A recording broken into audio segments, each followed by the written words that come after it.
Bismillahirrahmanirrahim. Assalamualaikum warahmatullahi wabarakatuh. Perkenalkan, nama saya Bayu Irjaksa, Prodi Ilmu Pemerintahan, Fakultas Ilmu Sosial dan Ilmu Politik. Baik, saya akan menjelaskan tentang pengertian negara.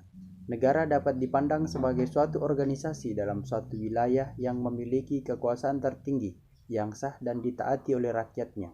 Ataupun negara adalah wilayah di permukaan bumi bahwa kekuasaan baik politik, militer, ekonomi, sosial, dan budaya diatur oleh pemerintah berada di daerah. Selanjutnya, teori negara. Teori ketuhanan. Teori ketuhanan terjadi atas kehendak Tuhan. Teori kekuasaan terjadi karena adanya kekuasaan. Teori perjanjian terjadi karena adanya perjanjian masyarakat. Semua warga negara mengadakan perjanjian untuk mendirikan suatu organisasi yang melindungi dan menjamin kelangsungan hidup bersama. Teori hukum alam terjadi secara alamiah dengan bersumber dari manusia sebagai makhluk sosial yang memiliki kecenderungan berkumpul dan saling berhubungan untuk mencapai kebutuhan hidupnya. Sifat negara.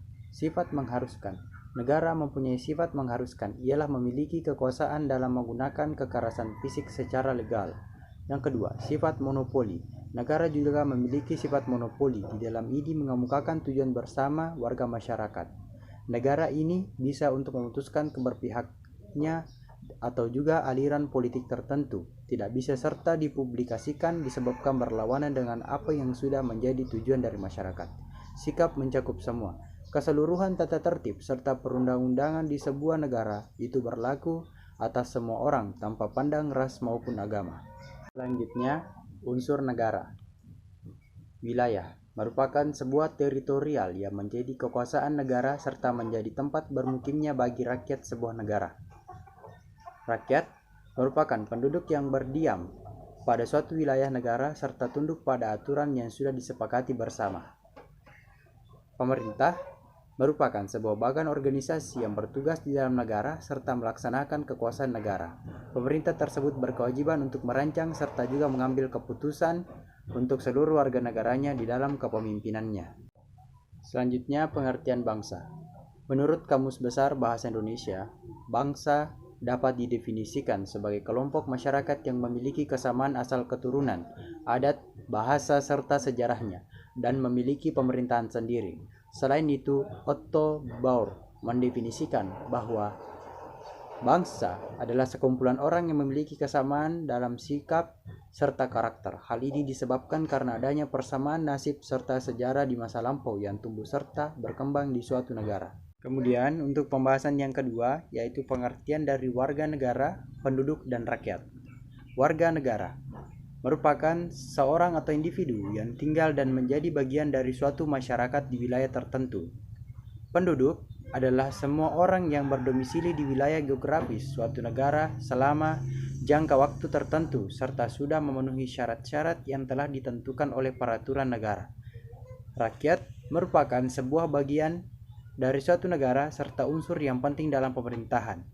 Rakyat terdiri dari beberapa orang yang memiliki ideologi sama dan tinggal di pemerintahan atau daerah yang sama serta memiliki hak dan kewajiban yang sama, yakni untuk membela negaranya jika diperlukan. Selanjutnya, asas-asas kewarganegaraan. Yang pertama, asas is sanguinis. Asas yang menentukan kewarganegaraan berdasarkan keturunan, bukan berdasarkan tempat negara ia dilahirkan. Asas ius soli.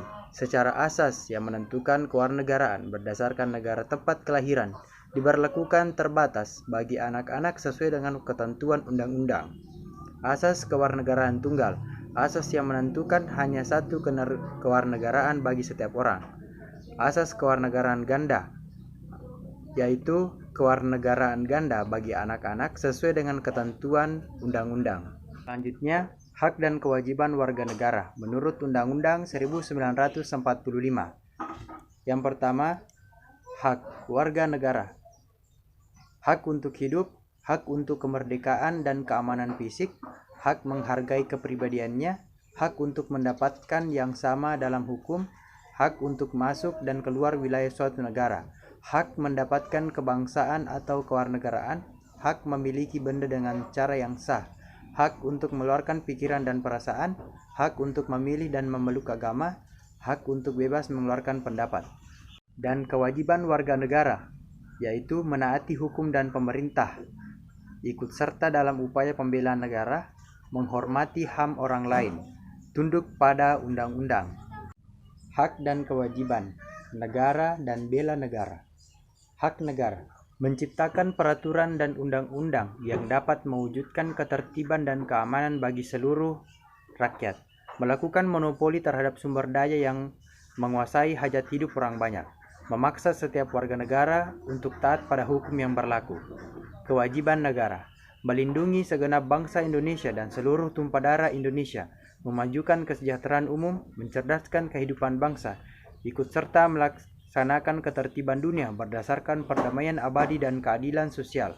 Negara menjamin kemerdekaan tiap-tiap penduduk memeluk agama dan kepercayaannya. Negara atau pemerintah wajib membiayai pendidikan, khususnya pendidikan dasar. Dan terakhir, hak dan kewajiban bela negara. Tercantum pada pasal 27 ayat 3 Undang-Undang 1945 menyatakan tiap-tiap warga negara berhak dan wajib ikut serta dalam upaya pembelaan negara.